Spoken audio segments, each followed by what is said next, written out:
Dime tu verdad, nadie te está sacando. Tú no sabes cómo estoy sufriendo, esto te lo tengo que decir.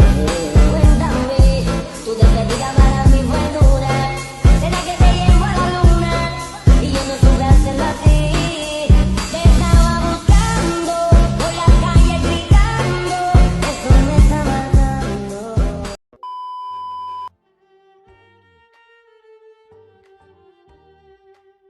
Yang pertama ialah kaedah jual beli. Jual beli berlaku apabila ada pertukaran harta dengan tujuan pemilikan. Dan terdapat beberapa elemen rukun dalam satu kontrak, iaitu yang pertama ialah dua pihak yang berkontrak, iaitu penjual dan juga pembeli. Yang kedua ialah barang jualan dan harga atau kadar bayaran. Yang ketiga ialah ijab kabul, iaitu lafaz bertulis ataupun perbuatan serah terima. Contohnya, satu pihak yang berkontrak iaitu pembeli ialah seorang yang gila, maka kontrak tersebut perlu difasahkan atau diungkaikan kerana orang gila tidak layak berkontrak. Terdapat beberapa syarat-syarat yang perlu ada sebagai orang yang mahu berjual beli. Yang pertama ialah penjual dan pembeli mestilah seorang yang rasyidan, iaitu berakal, balik dan matang dalam berkontrak. Yang kedua, pembeli dan penjual hendaklah dalam keadaan tidak dipaksa atau dimanipulasi. Yang ketiga, hendaklah ada dua pihak yang berkontrak, iaitu pembeli dan penjual, kerana adalah mustahil menjadi pembeli dan penjual dalam satu kontrak yang sama. Jadi, seseorang itu tidak boleh menjadi wakil bagi pihak pembeli dan penjual pada waktu yang sama. Yang terakhir ialah pihak yang berkontrak juga hendaklah seorang yang boleh melihat, yakni tiada buta, kerana sekiranya orang yang buta, maka barang yang dijual beli tidak diketahui dengan jelas. Oleh itu, orang buta perlu diurus oleh penjaganya untuk mengelakkan unsur jahalah, iaitu ketidaktahuan dalam berkontrak. Terdapat beberapa hadis yang berkaitan dengan kaedah jual beli. Yang pertama ialah ini sesuai dengan firman Allah Subhanahu Wa Taala yang bermaksud, ujilah anak-anak yatim sehingga mereka sampai umur berkahwin, iaitu baligh. Sekiranya kamu melihat mereka matang, maka berikanlah mereka harta-harta mereka untuk mereka uruskan, dalam surah Al-Baqarah.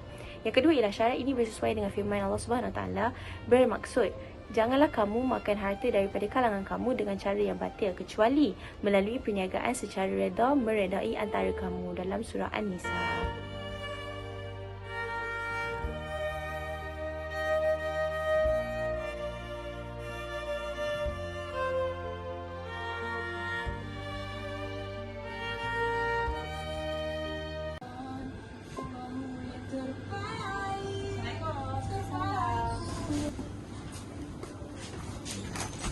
Assalamualaikum.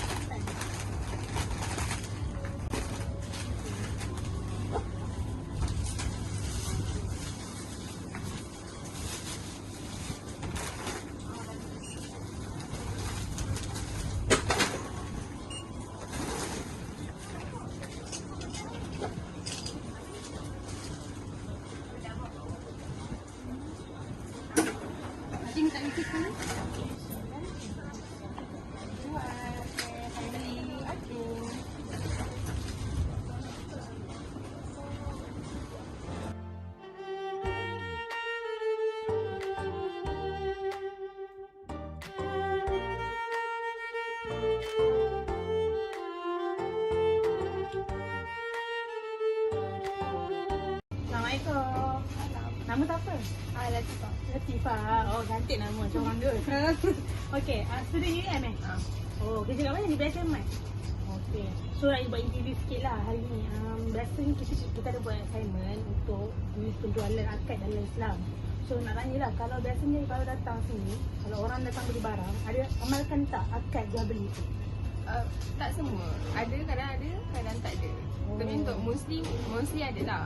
Mesti ada lah. Kalau untuk nama saya cakap thank you macam tu.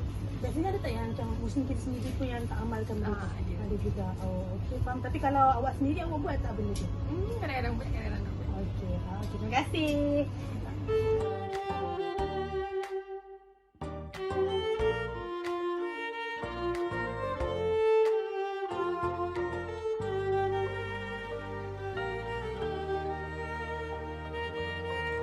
Assalamualaikum. Waalaikumsalam. Okey, boleh kenalkan diri tak? Tak jalan. Okey. So, ibu ni kerja dekat BSM Cafe. So, nak tanya sikit dekat ibu.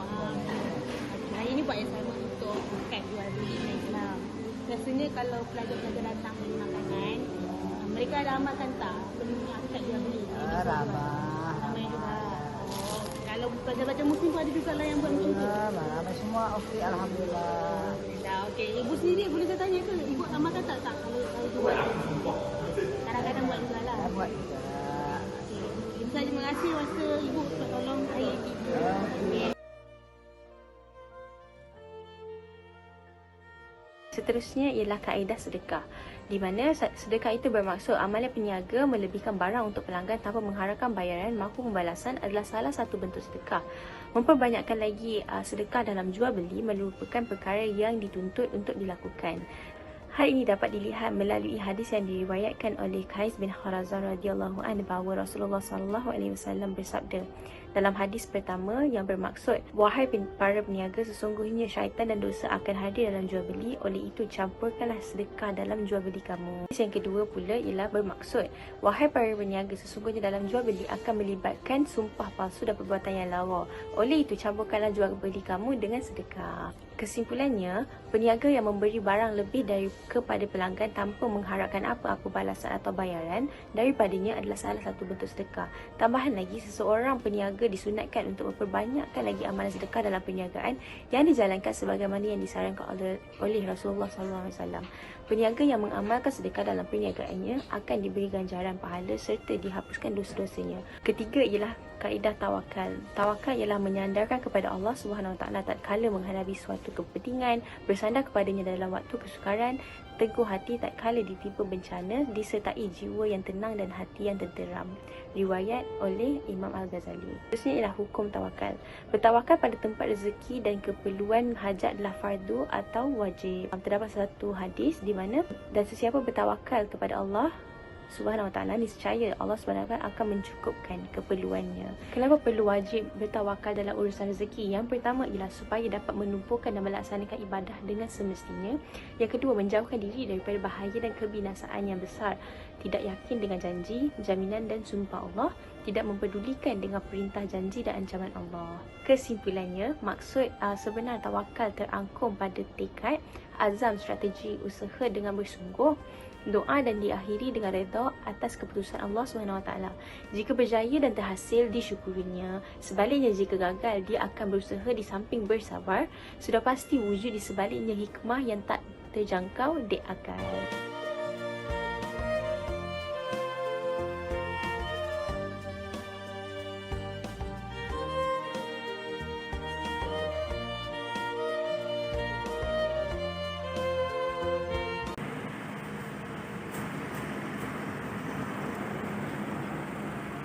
Assalamualaikum.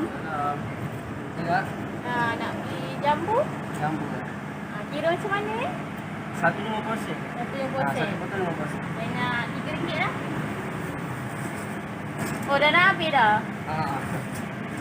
Petang dah kan? Nak tutup dah ya? Kalau boleh potong kecil-kecil lah. Ha.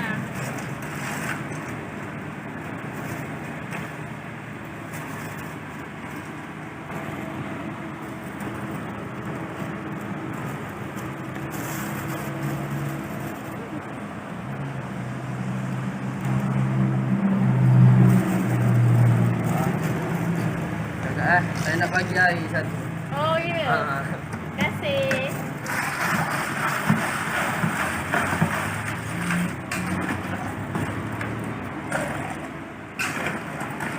Memang kalau orang nak beli, dia datang lambat-lambat, mesti dia lebih sikit. Oh, ya? Alhamdulillah rezeki saya lah ni. Sebut terus ni kak. Dia bungkus. Sebut terus. RM3.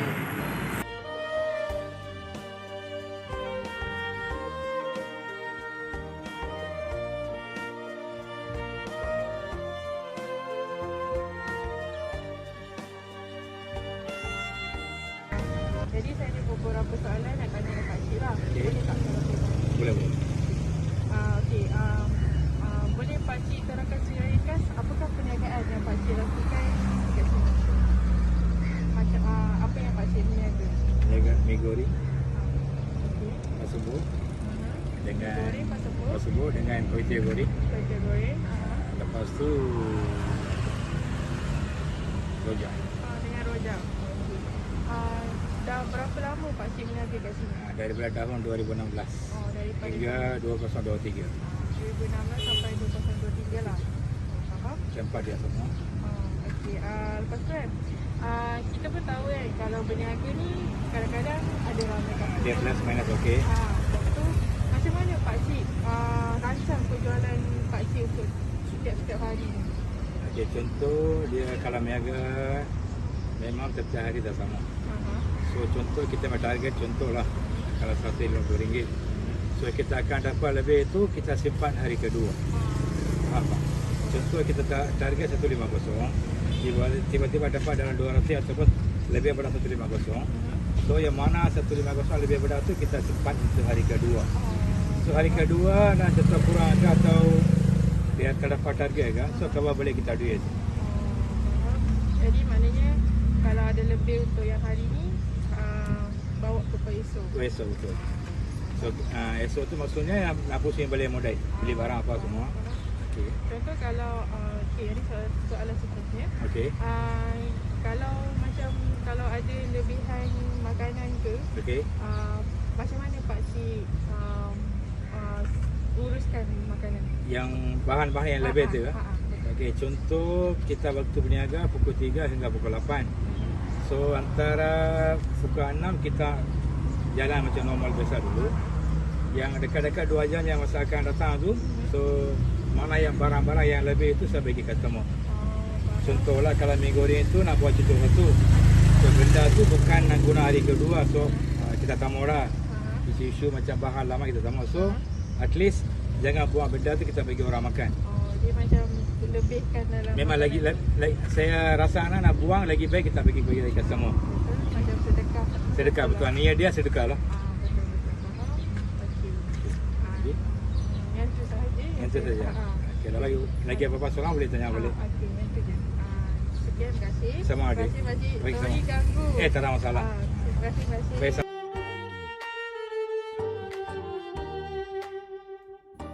Etika dalam berjual beli merujuk kepada akhlak atau tingkah laku seseorang peniaga itu sendiri ketika menjalankan urus niaga. Akhlak merupakan istilah yang paling tepat untuk menjelaskan tentang etika seseorang Muslim, iaitu membuat kebaikan dan mengelak dari menipu dan bersangka buruk. Seperti yang kita tahu, Islam telah melarang dengan tegas sebarang bentuk aktiviti penipuan dalam penjualan. Antara bentuk penipuan adalah seperti mengurangkan timbangan, bercakap bohong mengenai nilai barangan, mengkhianati perjanjian dan lain-lain lagi. Kesemua ini adalah antara perkara keji yang melanggar etika perniagaan dalam Islam. Dalam Islam, perniagaan atau penjualan wajib mengikut peraturan yang telah ditetapkan di dalam Al-Quran dan juga hadis. Perniagaan yang dilakukan perlu di atas kehendak pembeli dan penjual serta tiada unsur penipuan atau penganiayaan sehingga merugikan sebelah pihak.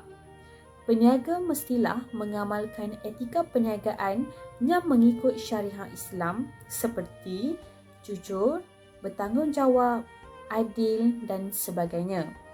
Dengan menerapkan nilai-nilai etika perniagaan yang positif ini, hubungan antara penjual dan juga pembeli dapat dieratkan. Seterusnya, perniagaan tersebut akan diberkati oleh Allah Subhanahu Wa Taala. Apa yang dapat disimpulkan dari hadis daripada surah Al-A'raf, iaitu sempurnakanlah sukatan dan timbangan dan janganlah kamu kurangkan bagi manusia akan benda-benda dan perkara-perkara yang menjadi haknya, dan janganlah kamu berbuat kerosakan di muka bumi sesudahnya Allah Subhanahu Wa Taala menjadikan iaitu makmur dan teratur dengan sebaik-baiknya.